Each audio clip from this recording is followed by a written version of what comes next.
कल्याण किया है। और जो सदगुरु कर सकता है वो दुनिया में कोई भी रिश्ता नाता नहीं कर सकते। इसीलिए कहा है कि गुरु ब्रह्म गुरु विष्णु गुरु देवो महेश्वरा गुरु साक्षात परब्रह्म तस्मै श्री गुरुवे नमः। यानी कि जो ब्रह्म है ये भी सदगुरु है, जो विष्णु है ये भी सदगुरु है, जो महेश है ये भी सदगुरु का रूप है, और जिसको हम पार ब्रह्म कह रहे हैं, परमात्मा कह रहे हैं, ये भी कौन है? ये भी सदगुरु है। तो जब सब कुछ ही सदगुरु है तो हमने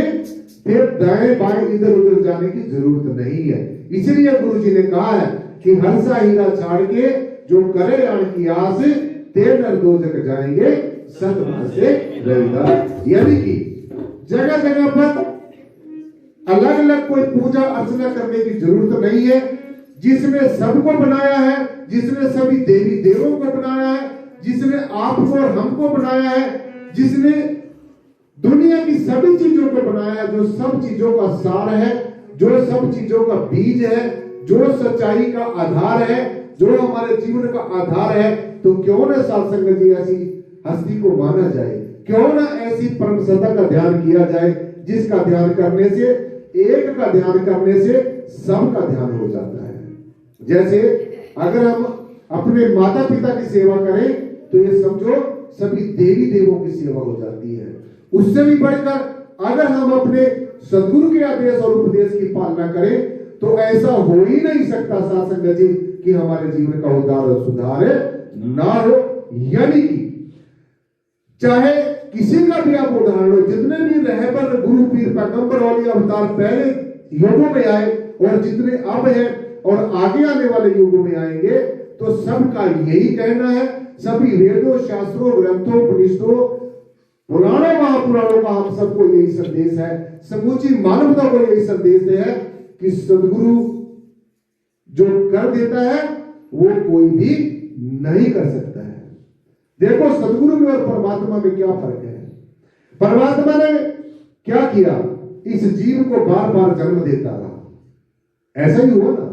जो ये जीव आत्मा अब इस पंचभौतिक शरीर में, इस मनुष्य के शरीर में आपकी बैठी है, ये जीव आत्मा अनेकों जोनियों में होकर आई है। कभी पेड़ पौधे पशु पक्षी जीव जंतु तरह तरह की जोनियों में होकर आई है, लेकिन अब परमेश्वर ने हमें लास्ट गोल्डन अपॉर्चुनिटी दी है। प्लीज भाई, ये लास्ट अंतिम जो सुनहरी मौका है जो आपके और हम सबके पास है, तो ये व्यर्थ ना चला जाए। जितना समय तो अज्ञानता वश ज्ञान की कमी के कारण चला गया है वो तो चला गया है, वो वापस नहीं आएगा। लेकिन जो प्रेजेंट है, जो वर्तमान है, जो समय हमारे हाथ में है, तो इसका हमने सदुपयोग करना है। और सदुपयोग का मतलब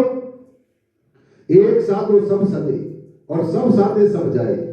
एक को साधने से, एक को जानने से, एक को मानने से, एक का ही ध्यान करने से, वो एक कौन है?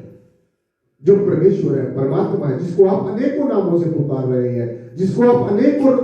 तरह से पूजा पद्धतियां करके खुश करना चाहते हैं। जब हम उस परम तत्व को जान जाएंगे, जब हमें परमेश्वर का ज्ञान हो जाएगा, जब सदगुरु की कृपा हमारे ऊपर हो जाएगी, जब सदगुरु परमेश्वर का अनुग्रह हमारे ऊपर हो जाएगा, तो हमारी जो जन्म जन्मांतरों की सुप्त अवस्था में पड़ी हुई जो आत्मा है वो जाग जाएगी।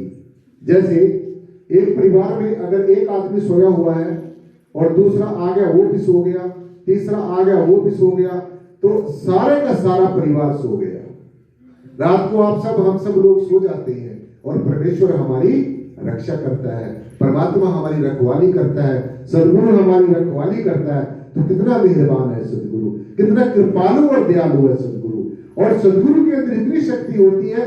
जिस परमात्मा ने आज तक आपसे पर्दा करके रखा, जो आज तक आपसे ओले में रहा है, पर्दे में रहा है, जिसने अपने आप को छुपा कर रखा है, तो सदगुरु ऐसे परमात्मा के आगे से पर्दे को दूर हटाकर हमें आमने सामने रूबरू करा देता है, हमें आमने सामने पहचान करा देता है, हमें आमने सामने दर्शन दीदार करा देता है। जिस परमात्मा को 88 हजार वर्ष तपस्या करने के बाद भी दर्शन दीदार नहीं हुआ, जिस परमात्मा का अनेकों पूजा पद्धतियां योग युक्तियां करने के बाद में भी दर्शन दीदार नहीं हुआ, और अगर हमारा सदगुरु पूरा हो, अगर हमारा सदगुरु ब्रह्म ज्ञानी हो, अगर हमारा सदगुरु परमात्मा का जानकार हो, तो एक पल भर में भी हमें परमेश्वर का दर्शन दीदार हो सकता है। इसलिए लास्ट की जो पंक्ति है साथ संगत जी हमें ये संदेश देती है, यही उपदेश देती है मत कोई भरम भूले संसार, गुरु बिन कोई नहीं उतरे, मत कोई भरम भूले संसार, गुरु बिन कोई नहीं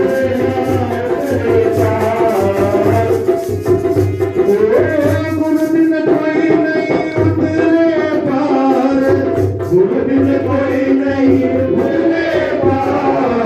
गुरु बिन कोई नहीं उतरे पार, गुरु बिन कोई नहीं उतरे पार, मत कोई भरम भूले संसार, गुरु बिन कोई नहीं उतरे पार। लास्ट की पंक्ति साथ से गुरु करता गुरु करने योग, गुरु परमेश्वर है भी योग,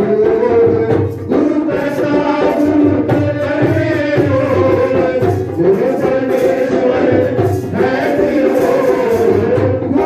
करता गुरु करने योग, गुरु परमेश्वर है भी योग,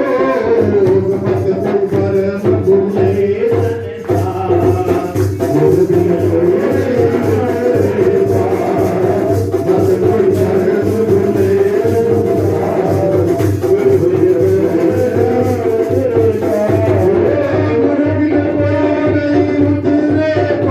गुरु बिन कोई नहीं उतरे पार, गुरु बिन कोई नहीं उतरे पार, गुरु बिन कोई नहीं उतरे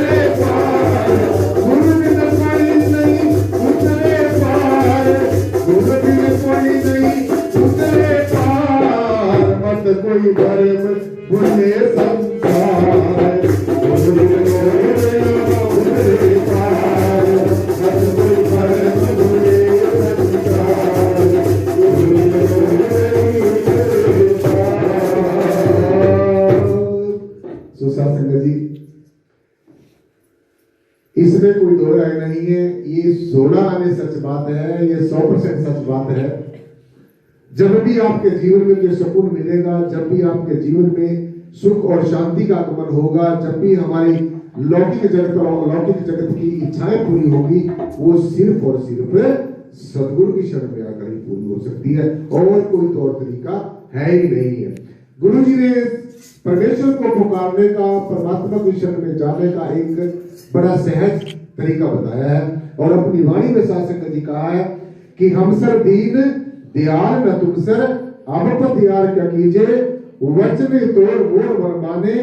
जन को पूर्ण दीजे, हो बल बल जाओ रमैया कारणे, कारण कवन अबोल, बहुत जन्म बिछड़े थे माधो, ये जन्म तुम्हारे लेखे, कह रविदास आस लग जियो, चिर भी दर्शन देखे, कह रविदास आस लग जियो, चिर भी दर्शन देखो। देखो, चिर भी दर्शन का मतलब होता है कि मुद्दतें हो गई हमारी जीवात्मा को परमात्मा से बिछड़े हुए लोग, अनेकों जन्मों से ये जीवात्मा सत्संग जी, ये कभी तरह तरह की जोड़ियों में जीवात्मा सत्संग जी जाती रही, लेकिन इसका पार उतारा नहीं हुआ है। तो अब इसके फंद अगर कटेंगे तो इसी मनुष्य जन्म में ही कटेंगे। और आप बड़े बर्भाग्य सत्संग जी कि आपको ये मनुष्य का जन्म मिला है, और उससे भी ज्यादा बड़ा भाग्य इसलिए हो कि आपको सदगुरु मिला है, उससे भी ज्यादा बड़ा भाग्य इसलिए हो कि आपको पूरा सदगुरु मिला है, और उससे भी ज्यादा बड़ा भाग्य इसलिए हो कि आपको परमेश्वर के नाम की दात मिली है, अमोलक ज्ञान मिला है। अब इस योग पर चलना या ना चलना ये हम लोगों का काम है। सो इसलिए ये ऐसी कसक है साथ संगत जी, ये ऐसी प्यास है, जितना भी इसको हम बुझाने की कोशिश करेंगे उतनी ये बढ़ती चली जाएगी। और साथ संगत ये शब्द है जो मास्टर जी अभी बता रहे थे, कुछ ऐसी कसक तूने मेरे दिल में जगा दी है, सोचा था प्यास बुझेगी तूने और बढ़ा दी। कि परमेश्वर के नाम की प्यास ऐसी प्यास होती है कि जितना भी हम इसको शासन जी, जितना भी हम इसको बुझाएंगे ये और बढ़ती चली जाती है। तो इसलिए